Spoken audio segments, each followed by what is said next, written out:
자, 우리 친구들 이제 전우사님 보세요. 자, 여기 이 아이가 어디에 있나요, 우리 친구들? 어디에 있어요? 네, 산에 있어요. 여기 이 친구가 혼자 산에 놀러 갔다가 길을 잃어버렸대요. 그리고 날은 점점 어두워지고 산이라서 그런지 핸드폰도 안 터졌대요. 자, 친구들, 그래서 길을 찾을 수가, 핸드폰이 없으니까 핸드폰을 이용해서 지도도 볼 수 없고 길을 찾을 수 없게 된 거예요. 전화도 할 수 없어요. 그래서 그런 이 친구한테 꼭 필요한 세 가지를 이 보기 중에 골라야 돼요. 자, 우리 친구들 꼭 필요한 세 가지 뭐 있을까? 라면이요. 먹고 싶은 거 말하지 않아요. 그냥 진짜 꼭 세 가지만. 왠지 좋아하는 라면 얘기할. 근데 라면 알아요. 근데 꼭 필요한 세 가지. 길을 찾을 때 필요한 세 가지예요. 맞아. 손전등. 띵동댕. 미안해요. 어머. 알려줬다. 선생님이 하나 알려줬다. 전사님이 하나 알려줬다. 뭐예요 또? 나침판. 그리고 또 지도. 맞아요. 손전등, 나침반, 지도. 요 세 개가 꼭 필요하다고 해요. 빵이랑 라면도 있으면 좋을 거예요. 혹시라도 길을 찾지 못해서 거기서 하룻밤을 자야 된다면 요런 것도 필요하겠지만 꼭 길을 찾기 위해 필요한 세 가지는 요 세 개가 있어요. 자, 그리고 우리 친구들 혹시 요런 거 앱 알아요? T맵, 구글맵, 카카오맵 알아요? 자, 새로운 장소나 새로운 도시에 갈 때 요즘은 해외 갔을 땐 구글맵이 없으면 어딜 다닐 수가 없고요.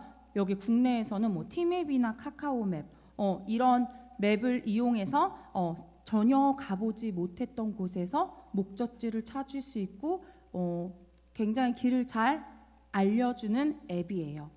이렇게 나침반, 지도, 카카오맵, 손전등 같은 것이 우리가 길을 잃어버렸을 때나 혹은 새로운 곳을 찾아갈 때 올바른 길을 찾을 수 있도록 도와주는 거예요. 그럼 우리 친구들, 만약에 우리 친구들의 삶이 지금 살아가고 있는 이 삶이 어떠한 방향으로 가야 할지, 어떠한 길을 선택해야 할지 잘 모를 때 우리를 도와주는 것이 있대요. 이 말 자체가 전도사님은 우리 친구들한테 조금 어려울 것 같은데 조금 쉽게 말해서 예를 들어서 친구들 우리가 살면서 계속 선택을 해야 돼요. 오늘은 밥을 뭘 먹을까? 오늘은 친구들하고 뭐 하고 놀까? 뭐 예를 들어서 수학 문제를 풀까? 아니면 그냥 게임을 할까? 받아쓰기 연습을 할까? 아니면 그냥 잘까? 친구랑 놀까? 집에서 쉴까? 우리 지금 어린 친구들은 이런 고민들을 많이 할 거고 좀 나이가 높은 학년의 친구들은 우선순위를 선택할 기로에도 많이 놓여 있을 거예요. 친구가 우선이 돼야 될까? 공부가 우선이 돼야 될까? 아니면 교회가 우선이 돼야 될까? 이런 고민들을 하고 있을 때 또 하나 더. 세상에서는 이렇게 말하는데 과연 이게 맞을까? 아니면 하나님의 말씀이 과연 맞을까? 이런 것들을 고민하고 있을 때 세상 사람들은 과연 어떻게 해결할까? 이 문제들을 교회를 안 다니는 사람들은 어떻게 해결할 것 같아요? 우리 친구들 뭐 한다고요? 전사님은 저기 네이버 지식인에 제일 많이 물어볼게요. 물어볼 수도 있고 네이버 지식인에서 물어볼 수도 있고 주변 친구의 의견이나 혹은 선생님의 조언을 물어볼 수 있을 거예요. 그렇다면 하나님의 자녀인 우리도 똑같이 저런 거를 물어볼 수 있어요. 네이버 지식인한테 가서 물어볼 수도 있고 주변 친구의 의견도 들을 수 있고 선생님 이럴 때 어떻게 해야 해요? 하고 선생님한테 여쭤볼 수도 있어요. 근데 그 전에 우리가 할 수 있는 방법은 하나 더 있어요. 뭐가 있을까? 오늘 말씀 한번 들어볼게요. 오늘 말씀 한번 읽어볼게요. 자, 시편 119편 105절 말씀이에요. 우리 친구들 읽을 수 있죠? 그쵸? 글씨 읽을 수 있죠? 다 같이 한번 읽어볼게요. 시작! 주의 말씀은 내 발의 등이요 내 길의 빛이다. 친구들, 무엇이 내 발의 등이고 내 길의 빛이라고 이야기하셨어요? 무엇이요? 맞아요. 주의 말씀. 주의 말씀이 다른 말로 뭐예요? 성경, 하나님의 말씀이라는 거예요. 우리 친구들 혹시 눈앞이 캄캄하다라는 말 들어본 적 있어요? 들어본 적 있어요? 무슨 말이에요 이거? 설명해 줄 수 있는 친구. 아, 네, 눈앞이 캄캄해요. 눈이 안 보이는 걸까? 응? 밖에가 깜깜해요. 자, 눈앞이 캄캄한다는 것은 흔히 말해서 자, 이렇게 나의 인생이 어디로 가야 될지 뭐가 보여요? 우리 친구들? 화면에? 네, 보여요. 아, 보이는구나. 신기하다. 자, 이렇게 보였다가 깜깜해졌어요. 뭐가 보여요? 토네이도. 안 물어볼 거예요. 자, 우리 친구들 이렇게 깜깜한 상황 가운데 우리 친구들이 어두운 화면 안에 있다고 생각해봐요. 앞이 보일까요? 안 보일까요? 안 보여요. 마치 내 상황이 저렇게 앞이 안 보이는 것을 뭐라고 하냐면 아이고야 눈앞이 깜깜하다라고 이렇게 얘기한대요. 우리 친구들이 예를 들어서 어두운 상황 가운데서 저렇게 길을 찾아가야 되는데 그 길이 보이지 않을 때 누가 우리의 길을 비춰주시는 빛이 된다고요? 무엇이? 하나님의 말씀이라는 거예요. 이렇게 어둡다가 하나님의 말씀인 빛이 살짝 저렇게 보이면 저렇게 친구들 혹시 기차 안 타봤죠? 기차 전사님 어렸을 때 기억나요? 전사님 어렸을 때 기차가 저렇게 터널을 들어가면 어두워졌다가 갑자기 이제 터널 끝에 보면 빛이 들어오면서 확 밝아지거든요. 그런 것처럼 우리가 인생 가운데 뭘 어떻게 할지 모를 때 우리 친구들이 무슨 고민이 있고 어떤 선택을 할 때 아 진짜 나 모르겠네. 사람들한테도 물어봐도 모르겠고 엄마한테 물어봐도 모르겠어. 선생님도 모르겠어 라고 고민이 될 때 무엇을 보면 될까요? 하나님의 말씀. 어두울 때 빛을 보여주시면서 길을 보여주시는 것처럼 우리 인생 가운데도 이 하나님의 말씀을 보면 우리가 어느 길로 가야 될지 어떤 선택을 해야 될지 하나님께서 알려주신다는 거예요. 그럼 우리 친구들 말씀을 잘 알아야겠어요? 몰라야겠어요? 잘 알아야겠어요. 우리 친구들 아는 말씀 많아요? 우리 친구들 외우고 있는 말씀 많아요? 없어요? 저번에 전사님이랑 소그룹 하면서도 이야기한 적 있죠. 그래서 전사님 말씀 보내줬는데 혹시 고른 사람?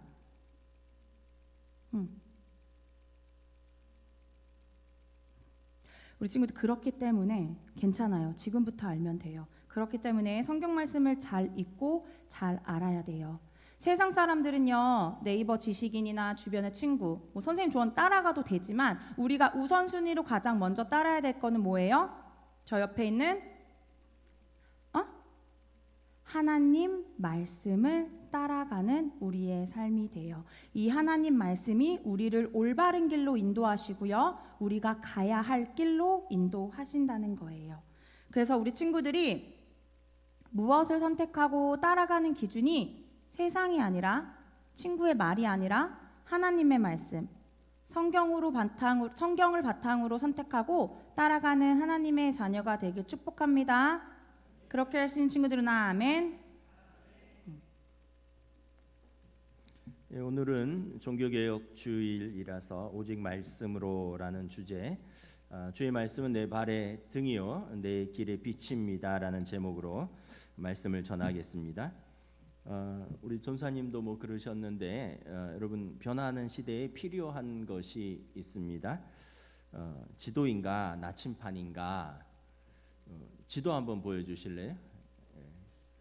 그 과거에는 뭐 과거라고 해도 아주 오래되지도 않았습니다. 한 10년 전, 한 15년 전, 뭐 이때만 해도 어디 지방으로 신방을 간다, 뭐 어디 지방에 출장을 간다 이러면 운전하는 분들이 지도를 다 한번 꺼내봤어요. 그리고 미리 그 일본 경부고속도로 타고 가다가 영동고속도로로 빠졌다가 뭐 어느 가다가 중부 내륙 고속도로로 갈아타고 몇 번으로 나가서 몇 번 국도를 타고 가면 되겠구나. 그래서 지도를 미리 이렇게 다 보고 갔습니다. 옛날에는. 그래서 지도를 차에 다 한 권씩 책이 다 있었죠. 전국 지도, 뭐 서울시 지도 뭐 이런 식으로. 근데 요즘은 그렇지 않습니다. 그래서 옛날에는 그 차에 내비게이션이 있어도 내비게이션 안에 있는 그 메모리 카드를 빼서 6개월마다 컴퓨터에 연결해서 새로운 지도를 다운받아서 내비게이션을 업데이트해야 됐습니다. 그 지도는 그런 역할입니다. 우리 앞에 장 보여주실래? 지도는 항상 변화되는 걸 다 담지 못해요. 그래서 지속적으로 변화된 사항을 업데이트해 주어야 합니다. 그래서 나침판을 우리가 생각을 하게 됩니다. 군대에서는 나침판을 쓰는 훈련을 하죠. 나침판은 우리 학생들을 위해서 그림 한번 볼까요? 저렇게 생겼습니다. 나침판은 저렇게 생겼죠. 나침판의 빨간색 바늘은 항상 진북을 가리치도록 되어 있습니다. 한국에 있든지 미국에 있든지 산에 있든지 바다에 있든지. 그래서 군에서는 독도법 지도를 보면서 나침판을 활용하는 훈련을 합니다. 그래서 산림 깊숙한 곳에 나무 깊숙한 곳에 들어가면 방향을 잡을 수가 없어요. 그때 지도가 별 소용이 없습니다. 그때는 나침판을 봐야 됩니다. 해군들이 망망한 대로 가면 전부 바다와 하늘밖에 없습니다. 여기에서 나침판을 보고 방향을 찾는 훈련을 하는 것입니다. 왜냐하면 진북을 항상 나침판은 어디 있든지 진북을 가르치기 때문에 그렇습니다. 참고로 다음 사진 한번 볼까요? 저기 빨간색이 이렇게 이렇게 뒤쪽으로 돼 있는데 저게 제 목양실에 앉아서 어제 저녁에 그 스마트폰으로 나침판을 켜 보니까 제 방향이 이렇게 돼 있더라고요. 그러니까 여러분 제가 이렇게 바라보는 방향은 남동쪽 131도입니다. 진북은 이렇게 뒤쪽 제 왼쪽 뒤쪽에 있는 거죠. 그러니까 이게 어디에서든지 나침판의 특징은 진북을 가르치는 거죠. 그러니까 지도와 나침판에서 나침판은 변하지 않는다는 특성이 있고요. 지도는 계속 변하는 것을 담아야 된다는 특징이 있습니다. 여러분 세상은 어떻게 됩니까? 세상은 계속 변화합니다. 세상은 계속 변화하는 게 뭐가 있을까요? 세 가지가 있죠. 유행과 트렌드가 있고요. 또 문화와 전통이 변화되고 가치와 패러다임이 변화됩니다. 다음 장 보여주세요. 변하는 세상에서 다음 장. 이 다음 장이 제가 뭐 좀 잘못됐나 보네요. 세 가지 주보에 나와 있습니다. 변하는 세상, 유행과 트렌드의 변화, 문화와 전통의 변화, 가치와 패러다임의 변화가 계속 변화됩니다. 제가 과거 모 패션회사에서 신우의 예배를 7년간 인도한 적이 있습니다. 그 패션회사 직원들은 계절이 바뀔 때 제일 바빠요. 제가 이렇게 기억을 해보니까 이 패션회사는 두 계절을 앞서갑니다. 지금 가을이잖아요. 그러면 내년 봄 옷을 만들고 있습니다. 겨울이 되면 내년 여름 옷을 만듭니다. 그래서 두 계절을 앞서서 이렇게 옷을 계획하고 품평회를 합니다. 그래서 자기들끼리 이제 품평회가 끝나면 이제 그 옷을 이제 내년 여름 옷을 올 겨울부터 만들기 시작하는 거예요. 그러니까 계절이 두 계절 앞서서 항상 바빠요. 각 팀의 디자이너, MD들이 분주하게 회의를 합니다. 올 가을에 유행할 색깔은 뭐가 있나, 디자인은 뭐가 유행할 것인가. 제가 몰랐던 사실은 저희 예배드리는 분들 중에 색깔만 전문으로 하는 디자이너가 있었어요. 그분 책상에 가봤는데 수백 가지 색깔이 이렇게 쫙 있고요. 그거에 어떤 영문명, 코드명이 쫙 있는 거예요. 그래서 이분이 하는 건 뭐냐 하면 색깔만 지정해 주는 거예요. 올해 트렌치 코트는 요 색깔로, 올해 골프 옷은 요 색깔로, 올해 아웃도어는 요 색깔로. 이분이 하는 일은 색깔만 지정을 해주는 거예요. 그러면서 거의 억대 연봉을 받더라고요. 그 제가 놀랐는데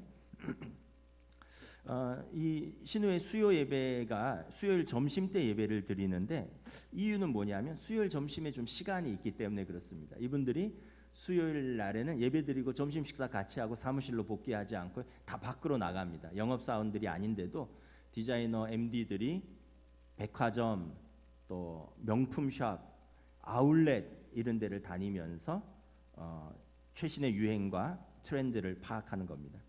이만큼 패션계는 변화가 빠르고 치열하고 그리고 매년 이것을 이렇게 바꾸는 것 같은데 어느 날 보면 아시겠지만 과거의 패션으로 그대로 트렌드로 돌아와 있는 것을 볼 수가 있기도 합니다. 유행도 변하지만 또 되풀이되는 걸 알 수도 있죠. 여러분, 유행과 트렌드를 따라 살 것이냐? 문화와 전통도 변화됩니다. 동양의 문화와 서구 문화와의 전통이 아주 명확한 두 가지 차이점이 있다고 합니다. 문화 인류학자들이. 동양의 문화는 뭐냐하면 개인보다 이 단체, 집단을 중요시하고요. 서구 문화와 전통은 집단보다 개인을 중요시합니다. 그래서 우리나라에서 그 97년도에 IMF 사태가 터졌을 때 금모으기 운동을 했잖아요. 전 세계가 깜짝 놀랐대요. 특별히 서구 사계가. 아니, 국가의 경제적 위기를 왜 국민들이 자기들 금을 내서 이렇게 극복을 하느냐.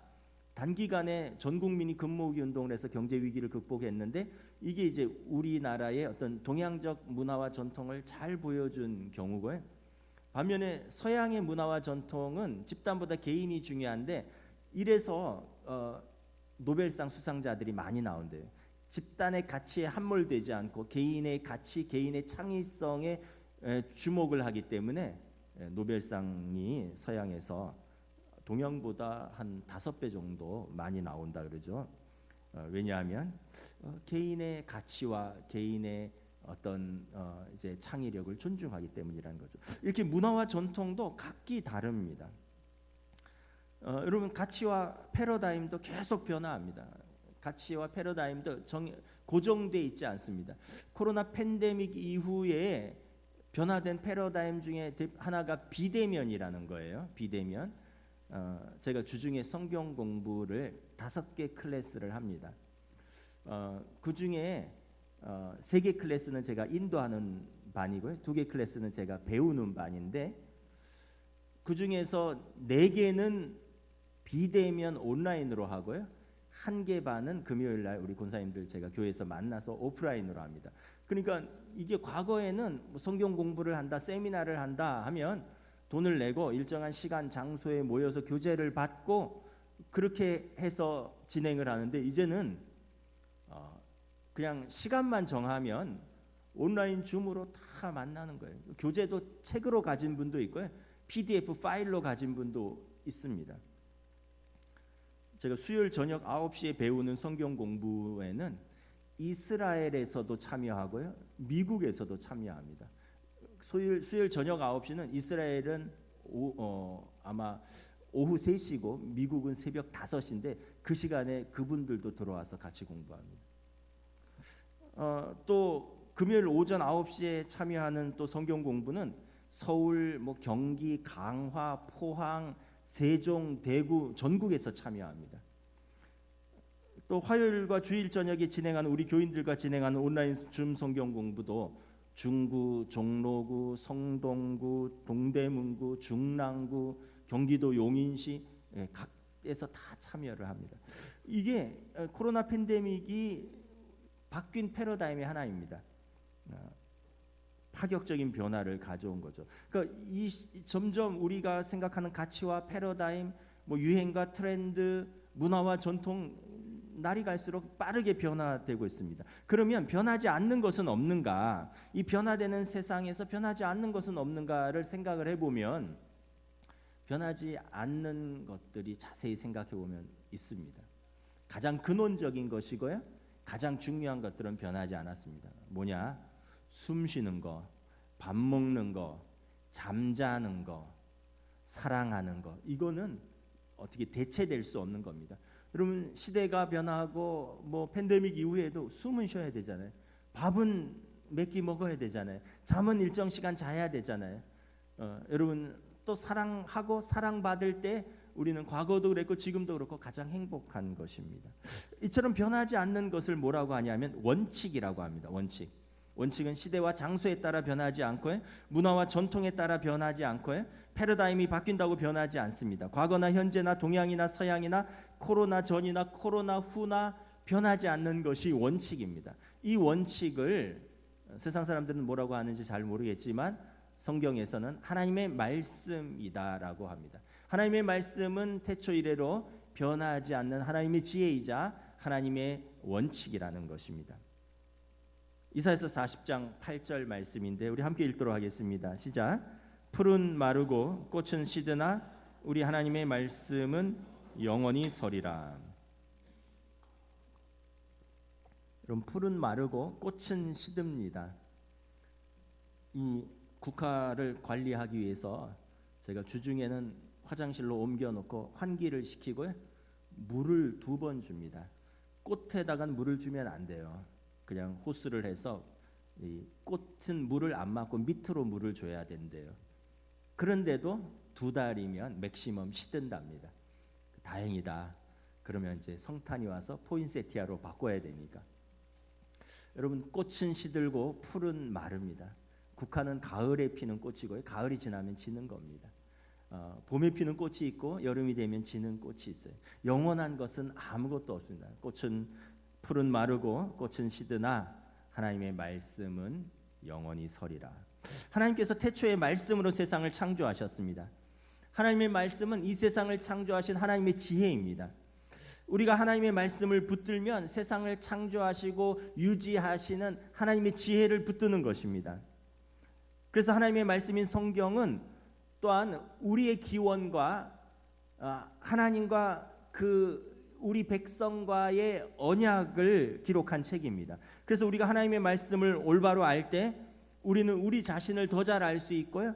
하나님이 부르신 사명대로 올바로 살아갈 수 있는 매뉴얼이 되는 것입니다. 하나님께서 세상을 창조하셨고 여기 하나님의 지혜와 목적이 있고 하나님께서 하나님의 말씀으로 세상을 유지하시기 때문에 하나님의 말씀을 붙들고 사는 것이 우리가 가장 적합한 매뉴얼을 가지고 세상을 사는 지혜인 것입니다.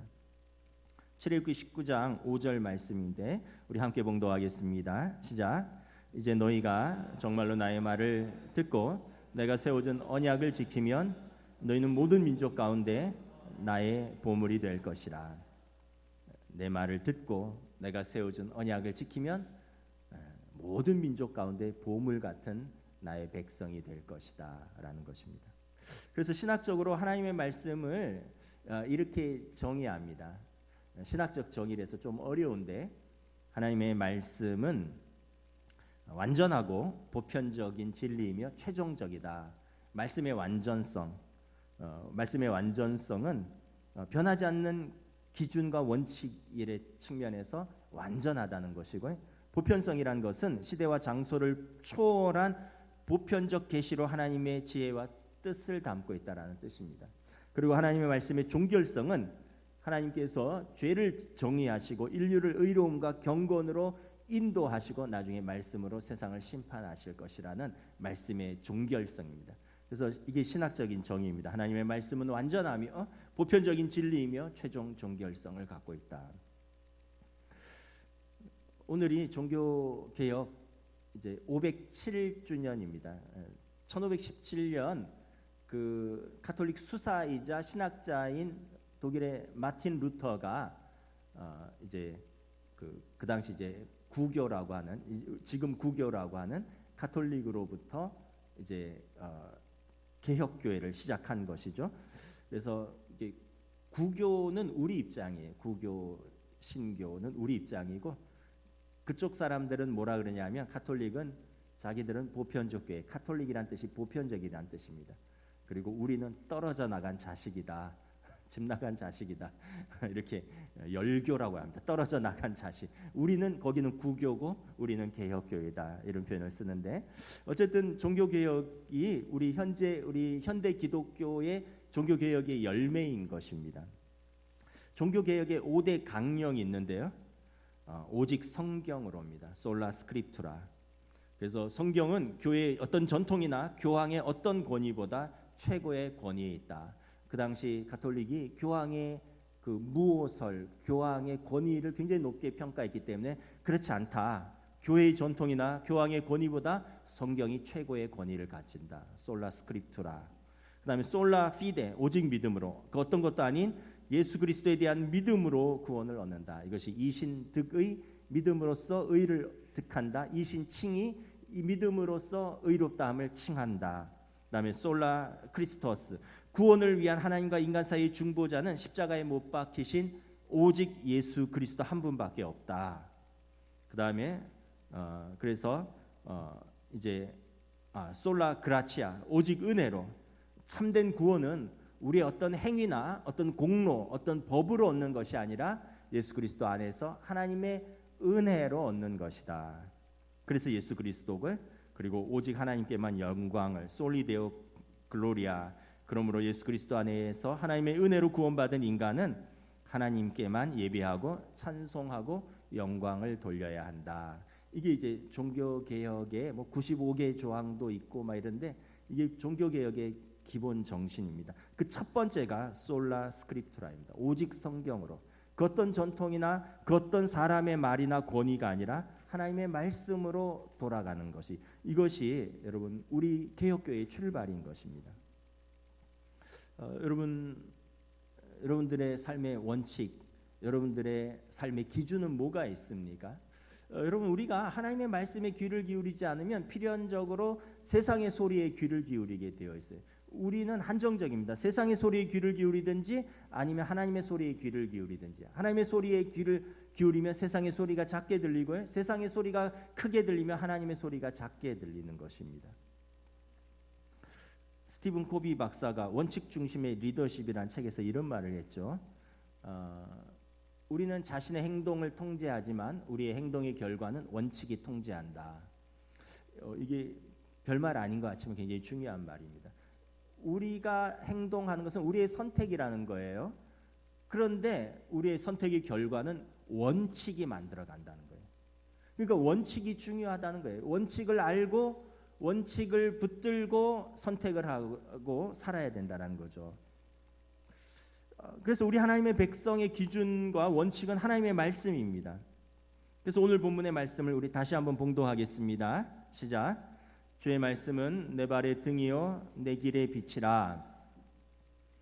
주의 말씀은 내 발의 등이요 내 길의 빛이라를 좀 다시 좀 해석을 하면 이렇게 저는 해석을 할 수 있다고 생각합니다. 말씀이 없으면 내 길은 어둡고 그래서 내가 내 발을 잘못 디딜까 두렵습니다 라는 것입니다.